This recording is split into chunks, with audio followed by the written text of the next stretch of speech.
नमस्कार, मैं विजय बहादुर और आप देखना शुरू कर चुके कपिलवस्तु न्यूज 18। मौजूदगी उत्तर प्रदेश के जिला सिद्धार्थनगर। बता दें कि जिला मुख्यालय पर हमारी जो मौजूदगी है और पीछे ये बैनर आप लोग देख रहे होंगे कि आज़ाद समाज पार्टी और भीम आर्मी के बैनर तले यहाँ पर धरना प्रदर्शन किया गया और ज्ञापन सौंपने के लिए लोग आए हैं। क्या मांगे हैं, क्या मुद्दा है, उस चीज़ को लेकर आए हैं, हम बातचीत करेंगे। सर, आज जो आप लोगों ने ज्ञापन दिया है, क्या उद्देश्य था उसका? देखिए, जैसा कि आप लोग अवगत हैं, संभल जिला में एक जामा मस्जिद के सर्वे के दौरान जिस तरीके से हिंसा हुई और उस हिंसा में तमाम निर्दोष लोगों को जो है स्थानीय प्रशासन के द्वारा फंसा दिया गया है। उसी को लेकर के हमारे नेता भीम आर्मी के चीफ, आज़ाद समाज पार्टी के राष्ट्रीय अध्यक्ष, नगीना के माननीय सांसद चंद्रशेखर आज़ाद जी के आह्वान पर, उनके निर्देश पर हम सभी लोग आज जो है महामहिम राष्ट्रपति महोदया जी को जिला अधिकारी महोदय के द्वारा जो है एक ज्ञापन पत्र देने का काम किए हैं। हमारी ये मांग है कि वहाँ पर जो है पहली बात तो पत्रकारों को नहीं जाने दिया जा रहा है, लोग घरों से निकल नहीं पा रहे हैं, अपने विपक्षी नेताओं को नहीं जाने दिया जा रहा है। इससे वहाँ की स्थिति क्या पता नहीं चल पा रहा है और प्रशासन के लोग मनमाने तरीके से सरकार के इशारे पर निर्दोष लोगों को अज्ञात के नाम पर उठा करके उन पर मुकदमा लादने का काम कर रहे हैं। तो हमारी मांग है कि उस घटना की जो सर्वोच्च न्यायालय के निगरानी में सीबीआई की टीम का गठन करके जांच करवाया जाए, जिससे दोषी कौन है,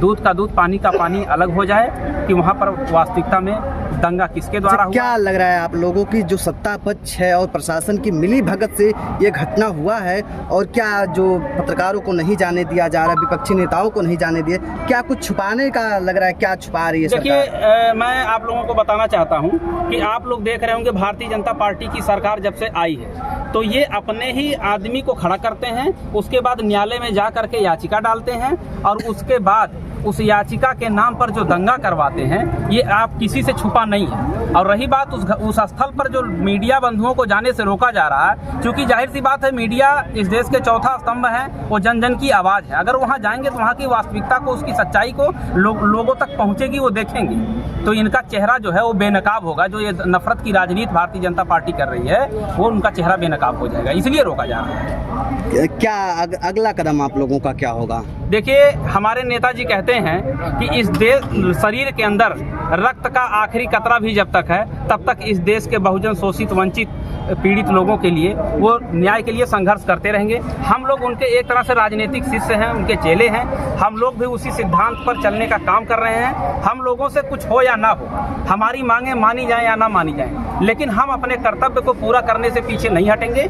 जब जब इस देश को, इस समाज को जरूरत पड़ेगी, हम लोग इसी तत्परता के साथ अपनी जिम्मेदारियों को समझते हुए समाज सेवा करेंगे और लोगों को न्याय के लिए लड़ते रहेंगे। देखा जा रहा है वर्तमान समय में जहां शिक्षक हैं धरने प्रदर्शन पे हैं, लेखपाल धरने प्रदर्शन पे, किसानों की स्थिति बहुत ही बुरी है। जो देखा जाए सिद्धार्थनगर जिला जो बॉर्डर से सटे है, नेपाल बॉर्डर से सटे है, यहाँ खाद और बीज की लेकर के बहुत ही समस्या हो रही है। क्या कहेंगे इसको लेकर के? देखिए, इसमें साफ साफ ये जान लीजिए, जो हमारा प्रशासन है ना, ये दोषी नहीं है, क्योंकि वो सरकारी नौकर है। वो सरकार के कहने पर ही सारा काम करता है और सरकार को, भारतीय जनता पार्टी को जिससे लाभ है वो उस तरह का काम करवा रही है।